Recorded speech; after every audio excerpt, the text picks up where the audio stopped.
ഞാൻ C M Prakash മാഷിലേക്ക് വരുന്നതിന് മുമ്പ് ഇപ്പൊ ഇന്ന് ഇയാൾ ജയിലിൽ ചാടിയിട്ട് അറിഞ്ഞിട്ട് ഈ സമയത്തെ ചിത്രമാണെന്ന് പറഞ്ഞ് പോലീസ് കാണിച്ച ഒരു ചിത്രമുണ്ട്.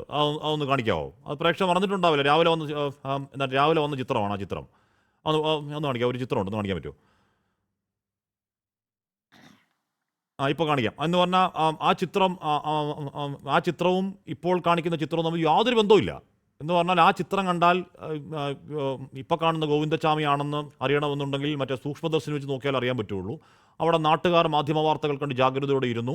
ഇയാളുടെ ഇല്ലാത്ത കൈ എന്താണ് ഈ പറഞ്ഞ തുണിക്കെട്ടിനകത്തേക്ക് തിരികെ വെച്ച് കണ്ട സംശയത്തിൽ അത് നല്ല ഗംഭീരമായ നിരീക്ഷണമുള്ള ഒരു ചെറുപ്പക്കാരനും വിജിൻ എന്തുവാണ് പേര്, ഒരു ഓട്ടോ ഡ്രൈവറും ചേർന്ന് ഇയാളെ ഗോവിന്ദച്ചാമി എന്ന് വിളിക്കുമ്പോൾ ഇയാൾ ഓടുന്നു. ഈ പറഞ്ഞ ഇല്ലാത്ത ഒറ്റക്കൈയും കൊണ്ട് ഇയാൾ ഈ മതിൽ ചാടി അന്തംകരണം പറഞ്ഞ് അപ്പുറത്ത് പോകുന്നു. ഒറ്റക്കൈ കൊണ്ടാട്ടോ, ആലോചിച്ച് നോക്കണം. സി എം പ്രകാശ് മാഷ് ഇത് ആരുടെയും സഹായമില്ലാതെ ഇയാൾ ഈ ഒറ്റക്കൈ വെച്ച് ചെയ്തു എന്ന് വിശ്വസിക്കണോ? ഇതിൽ ഇപ്പോൾ ഈ ചർച്ച ആരംഭിച്ചിട്ട് 30 മിനിറ്റുകൾ കഴിഞ്ഞു. ഈ ചർച്ചയിൽ നിങ്ങൾ ഉദ്ദേശിക്കുന്ന ഏറ്റവും പ്രധാനപ്പെട്ട കാര്യം ഗോവിന്ദച്ചാമിക്ക് ജയിൽ ചാടാൻ വേണ്ടി കഴിഞ്ഞിരിക്കുന്നത് ജയിൽ വകുപ്പിൻ്റെ അനാസ്ഥ കൊണ്ടും അല്ലെങ്കിൽ ആരുടെയൊക്കെയോ സഹായം കൊണ്ടുമാണെന്ന് സ്ഥാപിക്കാനാണ്. കഴിഞ്ഞ കുറച്ച് കാലമായിട്ട് ഇവിടെ 24 ഉൾപ്പെടെയുള്ള മാധ്യമങ്ങൾ നടത്തിക്കൊണ്ടിരിക്കുന്ന ഒരു കാര്യത്തെക്കുറിച്ച് പറഞ്ഞ് മറ്റ് വിശദാംശങ്ങളിലേക്ക് ഞാൻ വരാം. കൊച്ചു പോരായ്മകൾ, തീർച്ചയായിട്ടും ചില യാദൃച്ഛിക സംഭവങ്ങൾ, അതിനെ പർവ്വതീകരിച്ച് അതിലെ ഉള്ളടക്കത്തെ ആകെ വിശദീകരിച്ച് അത് വെച്ചുകൊണ്ട് ജനറലൈസ് ചെയ്യുക. ഇപ്പോൾ കോട്ടയത്ത് ആശുപത്രിയുടെ കെട്ടിടം, ഒരു പഴയ കെട്ടിടം മറിഞ്ഞു വീണ് ഒരാൾ മരിച്ചപ്പോൾ കേരളത്തിലെ ആശുപത്രികളാകെ തന്നെ വെന്റിലേറ്ററാണ് സ്ഥാപിക്കാൻ അതെങ്ങനെ ഉപയോഗിച്ചു നമ്മൾ കണ്ടതാണ്.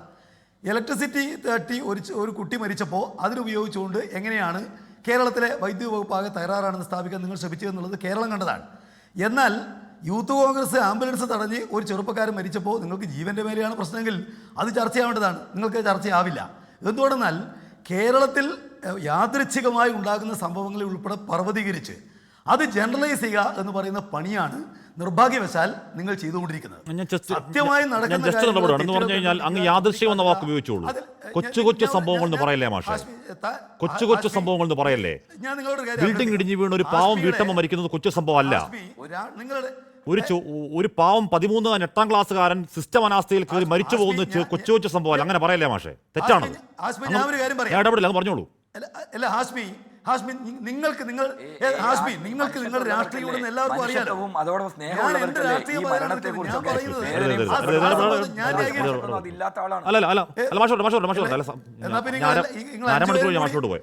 വർത്താനം പറ. എന്നെ എനിക്ക് പറയാനുള്ള കാര്യം 10 മിനിറ്റ് പറയാൻ അനുവദിക്കുമെങ്കിൽ മാത്രമേ ഞാൻ നിങ്ങളുടെ ചർച്ചയ്ക്ക് ഇരിക്കുന്നുള്ളൂ. നിങ്ങൾ പറയുന്ന കാര്യം സ്ഥാപിക്കാൻ എന്നെ ഉപയോഗിക്കേണ്ട കാര്യമില്ല. ഇവിടെ CPM-ന് പ്രതിനിധിയായിട്ടാണ് ഞാൻ വന്നിരിക്കുന്നത്. എനിക്ക് പറയാനുള്ള കാര്യങ്ങൾ പറയാൻ അനുവദിക്കണം. നിങ്ങൾക്ക് തെറ്റാണെന്ന് തോന്നാം. ഇത് നിങ്ങൾക്ക് വേണ്ടിയല്ലല്ലോ ഞാൻ പറയുന്നത്, കേരളത്തിലെ പ്രേക്ഷകർക്ക് വേണ്ടിയല്ലേ. അതുകൊണ്ട് എന്നെ പറയാനുള്ള കാര്യങ്ങൾ പറയാൻ അനുവദിക്കണം. നിങ്ങളിപ്പോൾ 20 മിനിറ്റ് നേരം ഈ ചർച്ച എന്തിനാണ് ഉപയോഗിച്ചത്? ഗോവിന്ദച്ചാമി എന്ന് പറയുന്ന ഈ കേരളമാകെ വെറുക്കുന്ന, കേരളത്തിൽ ഏതൊരു മനുഷ്യനും നേൽ കയ്യിൽ കിട്ടിയാൽ കൊല്ലണമെന്ന് ആഗ്രഹിക്കുന്ന ഒരു കൊടും ക്രിമിനൽ, അയാളുടെ പോരായ്മകളെ സംബന്ധിച്ച് അയാൾ എന്തുകൊണ്ട് വെറുക്കുന്നു എന്ന കാര്യം പറയാനാണല്ലോ 20 മിനിറ്റ് കാര്യം നിങ്ങൾ ഉപയോഗിച്ചത്. യഥാർത്ഥത്തിൽ നിങ്ങൾ എന്തിനു വേണ്ടി അത് ഉപയോഗിക്കുന്നത്? ആ സംഭവത്തെ സെൻസേഷണലായി കൊണ്ടുവന്ന് ഗോവിന്ദച്ചാമിയെ രക്ഷപ്പെടുത്താൻ ആഭ്യന്തര വകുപ്പ് സഹായിച്ചിരിക്കുന്നു. ഈ കുറ്റം സ്ഥാപിക്കാൻ വേണ്ടിയല്ലേ? ഗോവിന്ദച്ചാമി ഇത്ര അന്യായക്കാരനാണെന്നുള്ള ആർക്കറിയാതിരിക്കുന്നത്? ഞാൻ ചോദിക്കട്ടെ, ഇപ്പോൾ ഓരോ സംഭവങ്ങളെയും കൃത്യമായിട്ട് പറയാൻ വേണ്ടി കഴിയുമെങ്കിൽ ഈ കേരളത്തിലെ ജയിലുകളിലെ 34 പേര് ഇപ്പോൾ വധശിക്ഷ വിധിച്ച് തടവുകാരായിട്ട് നിൽക്കുന്നുണ്ട്. 1880 പേര് ജീവപര്യന്തം തടവിൽ ശിക്ഷിക്കപ്പെട്ട് നിൽക്കുന്നുണ്ട്.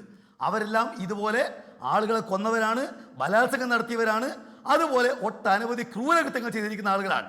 അവർക്കെല്ലാം ഓരോരുത്തരുടെയും സംഭവങ്ങളെ സംബന്ധിച്ച് പറയാനാണെങ്കിൽ ഇത്തരം ഒരുപാട് കാര്യങ്ങൾ അവരെ സംബന്ധിച്ചെല്ലാം പറയാനുണ്ടാവും. നിങ്ങൾ ഗോവിന്ദച്ചാമിയുടെ തെറ്റുകളെ സംബന്ധിച്ച് പറഞ്ഞ് ഇതെല്ലാം ന്യായീകരിക്കുന്ന ആരോ ആണ് ഈ കേരളത്തിലെ ഭരണക്കാർ. ഇത് സ്ഥാപിക്കാനാണല്ലോ നിങ്ങൾ ശ്രമിക്കുന്നത്. ഞാൻ ചോദിക്കട്ടെ, കേരളത്തിൽ തടവ് ചെയ്ത ഏറ്റവും വലിയ ക്രിമിനൽ ആരാ? നമുക്ക് എല്ലാവർക്കും ഓർമ്മയുണ്ട്. അത് റിപ്പർ ചന്ദ്ര എന്ന് പറയുന്ന റിപ്പർ ജയാനന്ദനാണ്. പൂജപ്പുര സെൻട്രൽ ജയിലിൽ വെച്ചാണ് അയാൾ തടവ് ചാടിയത്. ജയാനന്ദൻ 7 കൊലക്കേസ് പ്രതിയാണ്. ഒരു കൊലക്കേസ് 2 പേരെ ഒന്നിച്ചു കൊന്നാണ്. 50-ലധികം മോഷണ കേസ് പ്രതിയാണ്. ഞാൻ പറഞ്ഞിരിക്കുന്ന വധശിക്ഷയ്ക്ക് വിധിക്കപ്പെട്ട ആളുകളെല്ലാം ഈ നിലക്ക് തന്നെയുള്ള ആളുകളാണ്. ഇപ്പോൾ നിങ്ങൾക്ക് ഓർമ്മയുണ്ടാവും, ഇവിടെ UDF-ന്റെ ഭരണകാലത്ത് 2013-ലും അതുപോലെ 2011-ലും ജോസ്, ചന്ദ്രൻ, മണികണ്ഠൻ, ജയാനന്ദൻ, പ്രകാശ് ഇവർ ജയിൽ ചാടിയ ആൾ, അത് തിരുവനന്തപുരം ജയിലിൽ നിന്നാണ്. തലസ്ഥാനത്തുള്ള ജയിലിൽ ചാടിയ ആളുകളെ സംബന്ധിച്ചാണ് ഞാനിവിടെ പറഞ്ഞിരിക്കുന്നത്. ഞാൻ ചോദിക്കട്ടെ, ഇവിടെ ഇന്ത്യ രാജ്യത്തിലെ ജയിലിൽ ഒരുപാട് ആളുകൾ തടവുചാടിയുമായി ബന്ധപ്പെട്ട കാര്യങ്ങൾ നമുക്കറിയാലോ. ചാൾസ് ശോഭാരാജ്, പഞ്ചാബിലെ മുഖ്യമന്ത്രിയെ കൊന്ന കേസിനകത്തുള്ള പ്രതി ജഗ്താർ സിംഗ് പവാർ, അതുപോലെ തന്നെ ഫൂലൻ ദേവിയെ കൊന്ന കേസിലെ ഷേർ സിംഗ് റാണ, അതുപോലെ നട്വറാൽ, ഇവരെല്ലാം ഇന്ത്യയിൽ ജയിലിയാടുവരാണ്. അവർക്കെല്ലാം ഈ പറയുന്ന കള്ളു കൊടുത്തിട്ടോ മദ്യം കൊടുത്തിട്ടോ ബിരിയാണി കൊടുത്തിട്ടൊന്നും ആയിരിക്കില്ലല്ലോ. അപ്പോൾ ജയിലിനകത്ത് നടക്കുന്ന ഒരു തെറ്റായ കാര്യം, ആ തെറ്റായ കാര്യം എന്തുകൊണ്ടുണ്ടായി, അത് ഇനി ആവർത്തിക്കാതിരിക്കാൻ എന്ത് ചെയ്യണം എന്നതിനെ സംബന്ധിച്ച് നടത്തുന്ന ചർച്ചയ്ക്ക് പകരം ഇദ്ദേഹം ഇന്ന ആളാണെന്ന് സ്ഥാപിച്ച് അയാളെ ചാടി പോകാൻ വേണ്ടിയിട്ട് എന്തോ LDFകാർ ഈ ഗവൺമെൻറ് അനുവദിച്ചു എന്നതൊക്കെ പറയുന്നത് ശരിയായിട്ടുള്ള കാര്യമല്ല. ഈ സംഭവം ഉണ്ടായപ്പോൾ തന്നെ വളരെ കൃത്യമായിട്ട് ജയിൽ മേധാവി ബൽറാം കുമാർ ഒരു കാര്യം പറഞ്ഞിട്ടുണ്ട്. ഈ സംഭവവുമായി ബന്ധപ്പെട്ട് 3 ഉദ്യോഗസ്ഥരെ പ്രാഥമിക അന്വേഷണത്തിന് മേലെ സസ്പെൻഡ് ചെയ്തിരിക്കുന്നു. ഇതിന് മേലെ ഉന്നതതലമായിട്ടുള്ള ഒരു അന്വേഷണം നടത്തുന്നതാണ്. എന്തുകൊണ്ടുണ്ടായി, ആവർത്തിക്കാൻ പാടില്ല, അതല്ലേ ചർച്ച ചെയ്യേണ്ടത്. അതിന് പകരം ഇവിടെ ഇപ്പോൾ പറയുന്നു അവിടെ ബിരിയാണി കൊടുക്കുന്നു. അത് ഈ കാര്യമായിട്ട് എന്താ ബന്ധമുള്ളത്? ജയിലിലുള്ള ഭക്ഷണം അത് നിയതമായി നിശ്ചയിക്കപ്പെട്ട സംഗതിയാണ്. അതുപോലെ ജയിലുണ്ടാകുന്ന ട്രീറ്റ്മെന്റ് സംബന്ധിച്ച് എന്തെങ്കിലും ആക്ഷേപമുണ്ടെങ്കിൽ അത് ഉന്നയിക്കാലോ. അതെന്തോ മാർക്സിസ്റ്റുകാർ എന്തോ കാര്യം ചെയ്യുകയാണ് എന്ന് പറഞ്ഞ് ഇതെല്ലാം മാർക്സിസ്റ്റുകാരുടെ മേൽ കെട്ടിയേൽപ്പിക്കേണ്ട കാര്യം എന്താ? റിപ്പോർട്ട് എന്തെന്ന് പറഞ്ഞാൽ അവരെ ഈ പറയുന്ന ആളുകൾ ന്യായീകരിക്കാൻ, ഗോവിന്ദചാമിയെ ന്യായീകരിക്കാൻ ഞങ്ങളാരെങ്കിലും വരുന്നുണ്ടോ? നിങ്ങൾ ആദ്യത്തെ ചർച്ച കേട്ടാൽ തോന്നുക ഗോവിന്ദചാമിയെ അതിന്റെ ക്രൂരത ബോധ്യമുള്ള നിങ്ങൾ, അതിനെല്ലാം ന്യായീകരിക്കുന്നത് ഞങ്ങൾ. അങ്ങനെ പറയരുത്. ഗോവിന്ദചാമി ഈ കേരളത്തിൽ ആര് കണ്ടാലും കയ്യിൽ കിട്ടിയാൽ കൊല്ലണം എന്ന് ആഗ്രഹിക്കുന്ന മനുഷ്യനാണ്. അത്രമാത്രം കൊടുക്കുന്ന ആർക്കറിയാതിരിക്കുന്നേ? അത് വൈകാരികമായി സെൻസേഷണലായിട്ട് അവതരിപ്പിച്ച് അതാകെ കേരളത്തിലെ ഗവൺമെന്റിനെതിരെയുള്ള ഒരു ചിന്തയാക്കി മാറ്റാൻ നിങ്ങൾ നടത്തുന്ന ഈ ശ്രമം മാധ്യമധർമ്മത്തിനെതിരാണ്. ഞാനത്രേ പറയുന്നുള്ളൂ. ഇതൊരു മാധ്യമധർമ്മമല്ല. ഉണ്ടായ സംഭവം നിങ്ങൾ പറഞ്ഞോ, അവിടെ ഈ പറഞ്ഞ ഒറ്റക്കയ്യൻ എങ്ങനെ സ്വാഭാവികമായിട്ട് സഹായം ഉണ്ടായിട്ടുണ്ടാവും, പരിശോധിക്കേണ്ട കാര്യമാണ്. ആരെയും ന്യായീകരിക്കുന്നത്? അതുകൊണ്ടാണല്ലോ 3 പേരെ സസ്പെൻഡ് ചെയ്തു, ഉന്നതതല അന്വേഷണത്തിന് ഉത്തരവിട്ടു.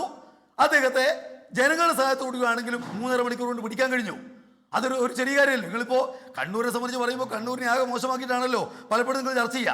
പക്ഷേ കണ്ണൂർ തന്നെയായി പ്രതികളെ പിടിച്ചത്. ആ പിടിക്കുന്നതിന് അവിടെയുള്ള ആ തളാപ്പിലെ നാട്ടുകാർ നല്ലതുപോലെ പങ്കുവച്ചിട്ടുണ്ട്. നല്ലതുപോലെ അത്തരം കാര്യങ്ങൾ ബോധ്യമുള്ളവരാ കണ്ണൂരിലെ ആളുകൾ.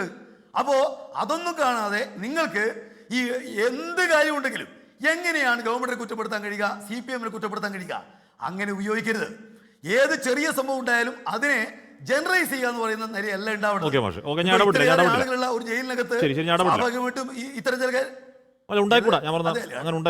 ഞാൻ എണീറ്റ് പോത്ര തന്നെ.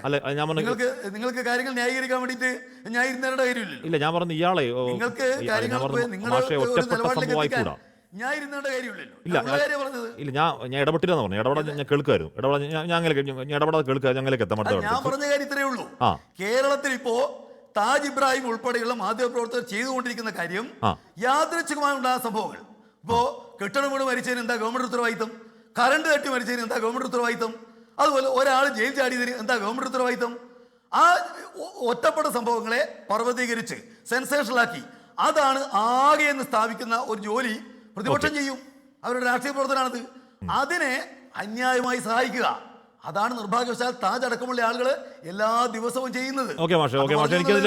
എനിക്കതിൽ വിയോജിപ്പുണ്ട്, വിമർശനമുണ്ട്. നമ്മൾ അതിലേക്ക് ഞാൻ പിടിക്കാത്ത കാരണം നമുക്ക് അധികം സമയമില്ലാത്തതുകൊണ്ടാണ്. അപ്പോൾ വിട്ടേക്കോ.